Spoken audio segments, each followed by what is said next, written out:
Hello everybody, welcome back to Forza Horizon 5 with a bit of a throwback challenge to a challenge that I did in Horizon 3, a speedrun. That was when the AMG One that you're seeing on screen now was first announced, and I tried to beat its projected top speed using a 1.6 liter engine, because that's the magic of the AMG One, is that it has a genuine, I think 2015, 1.6 liter 4-cylinder turbocharged hybrid engine from a Formula One car in a road vehicle. That is an incredible feat of engineering that I cannot overstate. And I thought, well, limiting the displacement and trying to go faster than that vehicle would be pretty impressive, and I did in Horizon 3. Despite my pretty terrible builds, to be honest, I was not very good at building cars back then. But I did beat the projected top speed, but now we actually have the one in Forza. Granted, it has 7 gears instead of 8, and it has 880 horsepower instead of 1,000, so I did modify this spec into the 1,000 horsepower 8-gear spec. But apart from that, it has stock everything, except for the power being accurate and the number of gears being accurate. Why they changed it, I don't know. Maybe it was like a pre-production vehicle, I don't know. Either way, it is accurate specs based on the Mercedes promotional material. I also had to do this particular speedrun in the open world, not a race, because the AMG One has a VMAX mode. It's like the only vehicle in the game that actually has adjustable driving modes, even though the GT and the P1 and a bunch of other vehicles have that same mode, but Forza doesn't want to include those for some reason. So you have to press the joystick down and it'll reduce the aerodynamics dramatically. But that's not the biggest issue. The biggest issue is not the 1,000 horsepower, it's not the super streamlined body, it's the gears. You see, sure, I added an 8th gear to make it more accurate to the real car, but I didn't tune anything. It's all completely standard. It's part of the challenge, getting a modified car to go faster than this, air quotes, stock car. And that meant it topped out very quickly at 233 miles an hour. Yeah. I was expecting a little better from the One.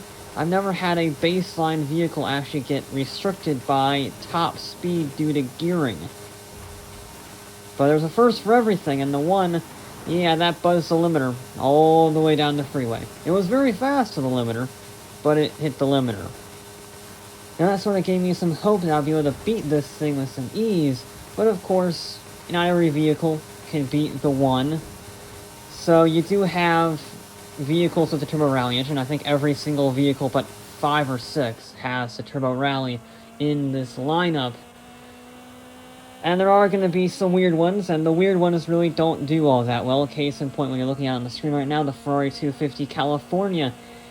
Yeah, the Ferrari 250 is one of, I think, 2 Ferraris that can have the Turbo Rally engine, so it has 634 horsepower, which will be a very common theme for the next however many minutes this takes.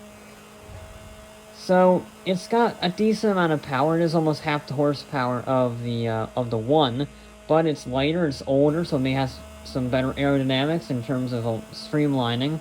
And, it didn't do that well. In fact, it's in last place, which is why you're seeing it first. 216 miles an hour, which, I'll be honest, gets even more embarrassing when you realize that it is tied with an estate car, the Audi RS2 Avant, another weird vehicle with the Turbo Rally engine. It was between this or the Volvo 850R. The Volvo might actually be a little bit faster, genuinely speaking, because it has aerodynamics. We'll get to that in more detail later. But I chose the Audi for a bit of variety. I had some front-wheel drive vehicles lined up anyway. Preface on that note, every vehicle has been converted to all-wheel drive because I was really pushing these vehicles. And all-wheel drive improves the top speed by a little bit. Tire pressure improves about a little bit. The angle, front or rear, of the suspension improves the top speed just a little bit. And it does add up. So anything I could do, I did. There's no rules about price or weight or driveline. because the only rule is it can't be more than 1.6 liters, so technically it's a horsepower cap and not so much a budget cap or anything like that, or an engine cap. There are a few exceptions that we'll get to in a bit that are significantly more powerful than the Turbo Rally engine, but that was going to be our baseline pretty much, 634 horsepower. Now I threw this one in for a little bit of personal curiosity, shall we say, because it does not have the Turbo Rally engine. It has the stock 1.6 liter VVT from the factory, the 1991 Honda CRX.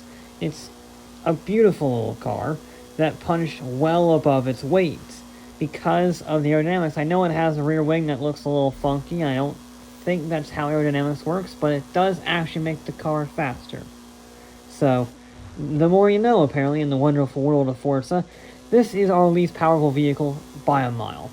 The Turbo Rally has 634 horsepower. The car we'll see next has about 590-ish horsepower.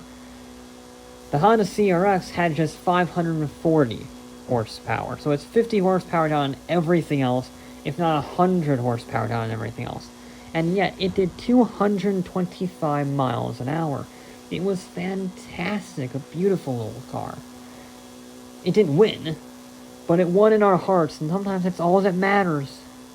But this next vehicle really disappointed me, the Mazda RX8, because it does not have a Turbo Rally engine. It has a 1.3-liter turbocharged rotary engine. It is our second least powerful engine, sure, 595 horsepower, but it's got a body count, and it's got streamlining, and it's a rotary, which is always nice to see. And I thought maybe this could be the one to crack 233, or at least crack the 230s. No, it couldn't. It did 228 miles an hour. Again, I thought this would be faster. I know it doesn't have the power, but it's modern. It's 2012 with the body kit, so it should be aerodynamic, and yet it's just not powerful enough. If we had the RX7 rotary engine in it, I could have swapped the Turbo Rally, but I wanted some differentiation, so if the stock engine fit within the rules, chances are I'll keep it just for a bit of variety's sake. Again, we'll come to that later on. But yeah, Mazda RX-8 struggled. In fact, it got beaten by another oddball, the Porsche 968 Turbo S, one of the few Porsches that could get the Turbo Rally engine, and I threw it in there for, again, a bit of variety. I couldn't remove the rear wing. I tried. It just adds a little Forza ducktail spoiler, which makes it slower, so we're not going to go for that. It's not the most aerodynamically efficient vehicle, but I don't really use the 968 too much, so I thought I'd give it a try. And it was tantalizingly close. Tantalizingly close. 229 miles an hour. I'm telling you, 1 mile an hour differences each and every time, 3 in a row. And yet, it couldn't beat it. No matter what I tried, it couldn't beat it. The tuning setup was as best as I could get. And it was a failure. In fact, the first vehicle to beat the Mercedes-AMG One would be another mid-engine vehicle, though. The 1995 Honda NSX-R. Yes, the 2005 NSX can't get the Turbo Rally, but the 1995, that's all good. Let's go for that. And it beat it by the skin of its teeth. 234 miles an hour. It's not much faster, 1 mile an hour faster, but it is enough to beat the AMG One. It took a bit more than I thought. This is a pretty aerodynamic vehicle. It's not exactly straight-line speed design, given the nature of the NSX, but it is still, at the end of the day, an aerodynamic shape, mid-engine, good handling. All of these vehicles, very good handling, most of them in S1 class, if not S2 class. And from there, the speeds only got faster. The Ford GT70, another one of the few classic cars that could get the Turbo Rally engine. Very aerodynamic. Pretty much a smaller version of the NSX. Mid-engine, rear-wheel drive, very streamlined. And it was 237 miles an hour for the little rally car. This was the only Ford GT that could get out. I was hoping the GT40 Mark I could get the Turbo Rally, but sadly no, that was only V8 options or V10s. We do have our last front-wheel drive car, though, with the Toyota Celica SSI, the final generation of Celica. And this was one of those that really helped out with the body kits. This was the nail in the coffin that cemented body kits being the future for car building for straight line speed, because it has 634 horsepower like pretty much everything else. It is front-wheel drive base, so I was expecting it to be along the lines of the Mini Cooper, maybe the Volkswagen, but no. It did 241 miles an hour. We jumped up from 237 to 241. We cracked the 240 mile an hour barrier. Even with a rear wing, it still cracked 240 miles an hour. That's amazing. And completely against the laws of aerodynamics, but whatever. And again, the speeds only kept getting faster. 243 miles an hour was achieved by the BMW i8, not using a turbo rally engine. Truth be told, this can probably hit 250 with the turbo rally, because with its stock 600 horsepower 3-cylinder hybrid system, it still cracked 240 plus. So not quite as impressive as the CRX for doing 225 with 540 horsepower. The i8 might be the next most impressive vehicle. And again, the speeds kept going. 245 miles an hour, not much faster, but faster with the Mazda RX7. I tried both the 1997 and the 2002. The 2002 is what you're looking at. The latter was slightly faster with its stock twin turbocharged rotary, making just south of 630 horsepower. So, with the body kit being comparable to the Turbo Rally, the aerodynamics were good enough to crack 245. And let me get to the elephant in the room, shall we say. The Jag CX75. This was the one I expected to decimate everything. We didn't have it in Horizon 3, we did have it in Horizon 4, but this challenge was not necessarily beneficial to this car. And this one is a unique one because it has a 1.6 liter hybrid system, just like the AMG, and it makes 1,100 horsepower to all four wheels, so it's actually more powerful than the AMG by 100 horsepower. And, well, obviously it was considerably quicker, but not as much as I thought. It couldn't crack 250. It did 248 miles an hour. It is only 3 miles an hour faster than the Mazda, which has half the horsepower. I don't understand why the Jag wasn't quick. It just wasn't. I couldn't extend the gears anymore to actually improve top speed. I couldn't change the suspension anymore. I couldn't change the tires and the rims. I threw everything in the kitchen sink at this vehicle to make it go faster, and it just wouldn't. Which is so freaking weird, because everything else that you'll see later on has the same horsepower, 634 horsepower, and is far less aerodynamic, at least on the surface, than the CX75. And yet they're way faster, because the next fastest car after the CX75 is the Audi TTRS, which, using some very clever weight reduction, also known as a glitch, which shows you how long ago this was filmed and how many issues I've had making this bloody video, it did 253 miles an hour. So it has half the horsepower, a missing rear bumper with some weird textures, and it did, what, 5 miles an hour faster? Which, considering the exponential curve of difficulty that it takes to exceed faster and faster speeds, because obviously the faster you go, the more areas that you have to overcome, so it's an exponential curve, going 5 miles an hour faster is kind of insane. The Audi TTRS I threw in for good fun because it was a new DLC vehicle at the time, and it really exceeded my expectations. And then it got absolutely blown out of the water by our podium finisher, the Nissan Skyline R33 GTR, the only GTR that has the Turbo Rally engine, if I recall. Certainly the most modern one to have the Turbo Rally engine. And it made the 253 mile an hour tops of the TTRS look like child's play, because it did 263 miles an hour. It is now faster than the original Veyron. It's only 5 miles an hour slower than the Veyron SS. And again, it is all because of the aerodynamics. If you notice, it doesn't have a rear wing. Now that makes it incredibly difficult to drive. It has just no downforce on the back. But combine that with the side skirts and the front bumper and whatnot, and it is a surprisingly aerodynamic vehicle despite its shape.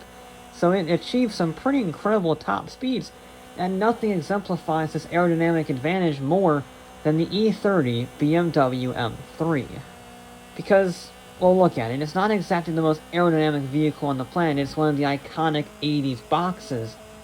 And yet, with the rear wing removed, and the touring car body kit that does not increase downforce, it went 265 miles an hour. Yeah. Again, 634 horsepower. I threw the E30 in here simply just to get a bit of variety, get more vehicles, if you will, because I had a lot of repeats and I wanted to see how this would fare, knowing that it had the option to remove the spoiler. It was good. It was very good. It exceeded all my expectations, and yet it was not the winner. The winner was another oddball. The BAC Mono. I know what you're thinking, it's a race car. It's a single-seat, basically Formula 3 car for the road. Why is it at the top of the table? Well, first off, look at it. It's the definition of streamlined. Second off, it's great handling. 50-50 weight distribution front and rear, as well as 50-50 weight distribution side to side. Because, you know, single-seater. It also has the ability to remove all of that downforce because, well, it has aerodynamic aids from the factory. You don't have any wing options.